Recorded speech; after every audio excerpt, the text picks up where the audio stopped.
Today, we have a tough double bass episode. Two legendary bottles from legendary distillers go head to head in the ultimate showdown that was requested by multiple viewers last week. We have Russell Reserve 13 from Wild Turkey versus Jack Daniel's 12-year-old Tennessee whiskey. Let's break them down. There are no losers today. Stay here. It's the Mash and Drum.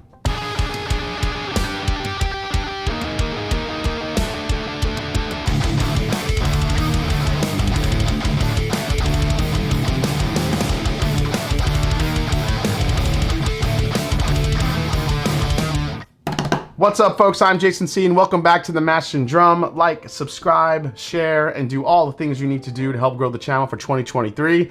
Welcome to today's double bass episode. If you have any suggestions for some head-to-head matchups, leave them below in the comments. Let's learn a little bit more about the matchups today. First up is Russell's Reserve 13-year-old bourbon, which was first released in 2021 as a limited one-time product. The release quickly sold out, with Wild Turkey fans demanding a lot more. So a second release followed along, with Wild Turkey announcing it would also become an annual limited release. Thank goodness. Now, this is a 13-year-old age-stated bottle with supposedly some older bourbon blended in. It's got a mash bill of 75% corn, 13% rye, 12% malted barley. It's bottled at 114.8 proof and priced today with an MSRP of $150. Its opponent is the Jack Daniel's 12-year Tennessee whiskey. Now, remember when the 2021 release of Jack Daniel's 10-year-old whiskey came out and everyone lost their mind? Well, Jack one-upped it this year with the 12-year-old Tennessee whiskey, which is another milestone release for the company and the first release of a 12-year-old expression in decades. This comes in with a 12-year-old age statement bottled at 107 proof with a mash bill of 80% corn, 12% rye, 8% malted barley with a retail price of $80. All right, guys, I'm gonna get these mixed up and ready to go. And while I'm doing that, let's hear from today's video sponsor. It's the game changer. It is ZBiotics. Today's sponsor, ZBiotics, the amazing prebiotic I've been using behind the scenes for at least 6-7 months now. With all the great feedback from viewers, it's really become the first drink of the night for a better tomorrow. So I was in Bourbon, Missouri at Barrel King not that long ago, and you know, with the amount of barrels and stuff we were tasting in order to make our blend that we were working on, I knew ZBiotics was going to be an integral part of recovering the next day. So after trying about 9-10 different barrels before we made our blend, I made sure I had that ZBiotics in hand and to also share with everyone that was working on the blend with us. It was an absolute game changer. So how does this stuff work so well? ZBiotics was developed by some very smart scientists who knew the real problem is not dehydration. It's actually a byproduct of alcohol that is most responsible for rough mornings after drinking.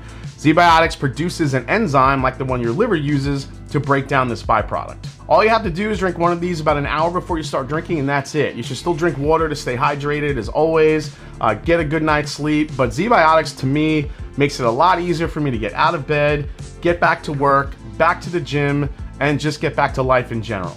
This is real science that works, guys. It's no random plant extracts, no off-the-shelf ingredients, no sugar added, 100% money back guaranteed, so why not give it a try? Here's how. Get 15% off your first order of ZBiotics pre-alcohol probiotic by clicking the link in the description below and using my code MASHANDDRUM at checkout. Clicking that link and using that Mash and Drum code will get you 15% off your first order. So go order some now, share with some friends, and see how well this stuff works. And thanks to ZBiotics for an amazing partnership here on the Mash and Drum. Cheers. All right, guys, so this is your first time watching a double bass episode. Basically what I do is I mix these up, I taste them, I break down the flavors I'm getting, and I grade them on nose, palate, and finish. Best 2 out of 3 wins. Sometimes one glass wins all 3 phases, so we'll see what happens. Also, for those of you that are interested in my Russell's 13 bottle, it's the second release from last year, so we'll see how it fares against the Jack Daniel's 12-year release. Now, I would imagine I'm going to be able to tell which one is which, but that's not really what this is about. It's really about comparing these and trying to figure out exactly which whiskey gives me the best experience from front to back and on the nose and everything else, and maybe to help you break down some flavors too. If you're maybe choosing between the two of them, who knows? So let's go to the first one here on my left. Oh, man. The first glass here just starts off with beautiful oak, beautiful cherry syrup here, Luxardo cherry syrup. Man, vanilla cream. A little bit of a toffee note here too. Some nice spice. There's an herbal quality to it. Oh, but it smells like just dark and rich. There's also kind of like a like that burnt orange rind in here a little bit. Some citrus oil, like a lot of that. I mean, I could probably guess what this is right now, but I'm not gonna just quite yet. A little bit of milk chocolate making its way through, but man, that oak and everything else in there is just, that's the first nose. That's gonna be tough to beat. All right, let's go to the one here on my right. Oh, this one, this is good. This one gets into more like a butterscotchy note, which, as you guys know, if I get the butter peaking in the whiskey, I love it. This one is very, very buttery, very toffee. Oh, man, tons of vanilla extract here. Maple syrup. It is very rich. It's decadent. Both of these noses are insane. I mean, come on. How am I supposed to pick? I think just going off of what I really like to find in whiskey, I'm gonna have to give the nose the nod in number 2 here, the one on my right. So, Glass B, we'll call it, gets the point for the nose. So now let's go to palate, which is what I've been waiting for. Here we go. Cheers.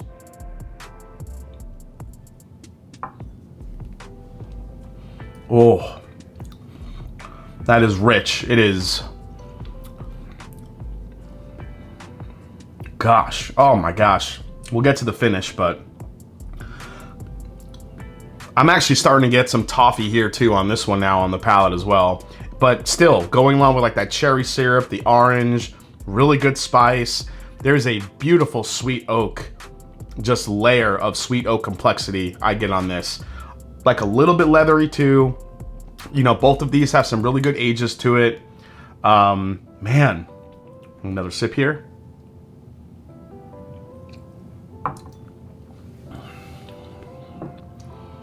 This just has a lot of depth. Again, that Luxardo cherry syrup really comes through here. Along with that oak, there's like that little hint of toffee right in between.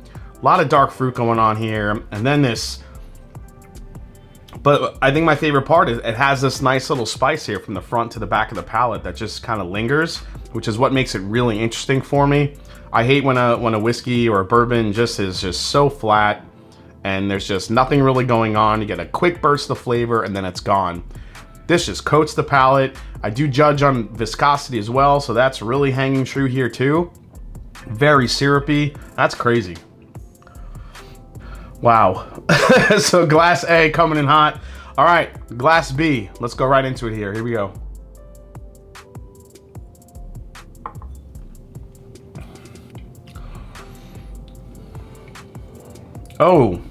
Oh man. The back palate of glass B is where I just want to live right there. It's the butterscotchiness. It's the toffee. Yeah, there's a little bit of Bananas Foster in there.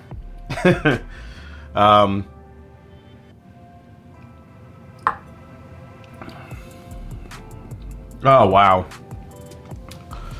Dark fruit in there too, but just a slight hint of it. This is more on the just way forward like caramel butterscotch toffee side, which is amazing. The one thing I will say, I don't think it's got the, it's not as syrupy as glass A.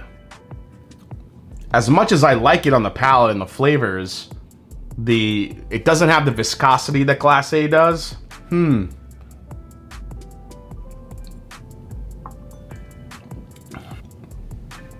Yeah, both the flavors I love in each of these. I think the fact that glass A gave me a little bit more of a toffee note, I think kind of made it even more in the wheelhouse than it already was. Glass B has a lot of the toffee and some of the butterscotchy notes along with that little bit of spice. But overall, I think it's not as syrupy and it's also not as complex as what I'm getting in glass A. So I'm gonna have to give the palate to glass A. And I think I already know that glass A is gonna take the finish here too. The finish on glass A just goes on and on.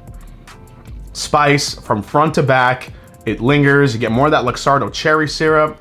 You get a little bit of like that leathery type of old school type finish to it, a little bit of funk there.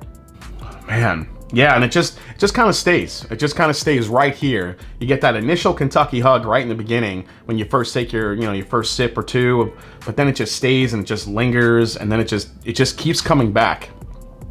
I call it the flag on the play. It's like a, a late hit in football where you think the play's over, then you just kind of get hit again after the fact. Man. All right, let's go to glass B just to make sure here. The thing about glass B that I love is this little burst of that butterscotch toffee combination, like that Werther's candy flavor that I get right between the back of the palate and the finish. It just kind of gives you a burst. And while that can definitely give me cause to, give this the nod on the finish, I think that glass A just lasts longer.